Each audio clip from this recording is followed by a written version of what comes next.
지금 공산주의 중국이 중국 역사상 가장 강대한 영토를 확보하고 있습니다. 청나라 때 강희제가 위구르 지역을 하지 않았다면, 또는 모택동이가 티베트를 점령하지 않았다면, 일본이 만주국이라고 세우지 않고 그냥 놔뒀다면 중국이 이만큼 넓은 영토를 확보할 수 없었을 겁니다. 역사적으로 봤을 때 중국 한족이 중국 강역을 통치한 기간은 그렇게 오래지 않습니다.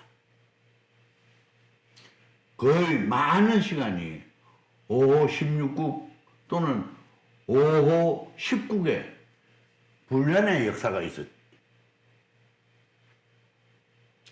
다른 몽골, 만주, 그런 외국 민족들이 와서, 이민족들이 와서 중국을 통치했었지, 중국 한족이 전국 자체를 통치한 건 그렇게 많지 않습니다. 제일 명확하게 한족이 했다는 것은 명나라, 송나라, 예전에 한나라 정도입니다. 앞으로 중국은 적어도 7개의 나라로 분리될 거다. 어디냐? 먼저 만주, 내몽골, 티베트, 신장 위구르,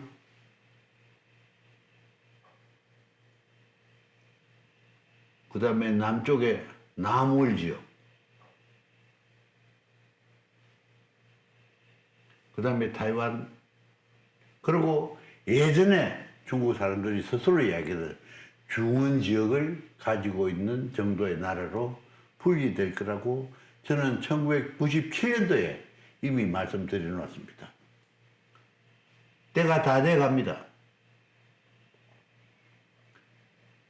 예전에 중국이 편하면 이웃이 괴롭고 중국이 분리되면 이웃이 편하다 했습니다. 왜냐? 우리가 편하기 위해서는 중국이 분리되어야 될 수밖에 없습니다. 분리될 겁니다. 지금도 여러 곳에서 중국이 분리될 거라는 학설을 내세우는 사람들이 있습니다.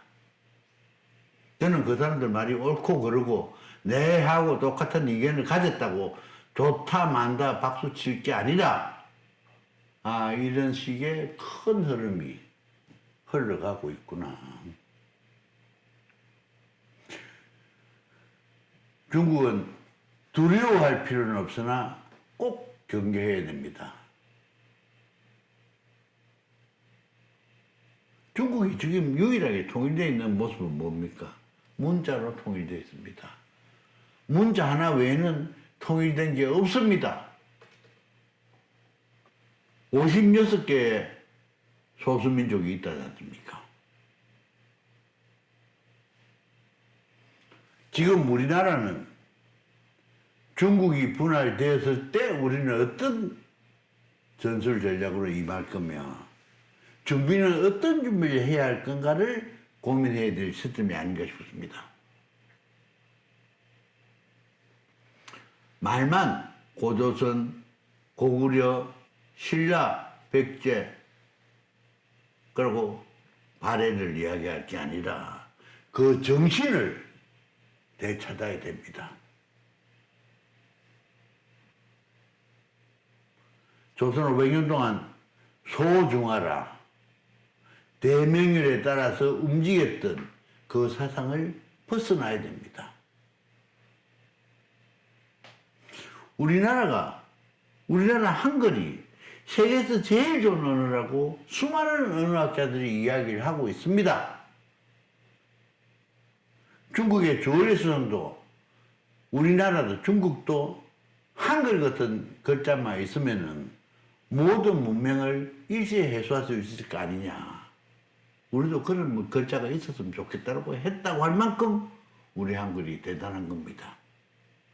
우리 문화도 대단합니다. 우리 문명도 대단했습니다. 스스로 조선조에 접어들면서 소중화 사상에 붙들려 버렸습니다. 우리가 스스로 붙들렸던 그 족쇄를 이제는 풀어야 됩니다. 왜 중국이 7개 나라로 분리되어야 하느냐? 이 역시 우리 대한민국이 역사의 주역이 되고 역사를 이끌어 나가기 위해서는 중국이라는 강대국이 옆에 존재해서는 갈등만 생기고 분란만 생기기 때문에 그거를 미연에 방지하기 위해서 중국을 약화시키겠다는 겁니다. 우리나라 미래는 굉장히 밝습니다. 창창합니다. 적어도 국가의 민족에 대한 철학, 사상, 역사, 우리 민족 스스로에 대한 자부심, 자긍심으로 무장한 그 나라가 되어야 됩니다. 그러기 위해서는 옳은 지도자가 나타나야 하는데 우리 지도자를 선출하는 우리 국민들이 옳고 그름을 분간할 수 있는 안목을 가지셔야 됩니다. 우리는 일제 35년간 나라를 잃어버린 적도 있습니다. 우리 국민들이 얼마나 힘들고 얼마나 아팠습니까? 얼마나 괴로웠습니까? 그런데 왜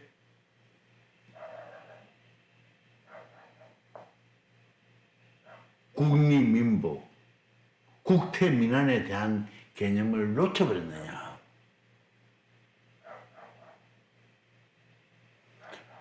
중국의 앞날은 결코 지금처럼 성성장구해서 세계 경제 대국으로 존재하기는 좀 어려울 겁니다. 그거를 믿고 우리나라가 자리매김해서 새 역사의 주역이 될 수 있도록 준비하고 공부하고 또 준비하고 공부해야 됩니다. 감사합니다.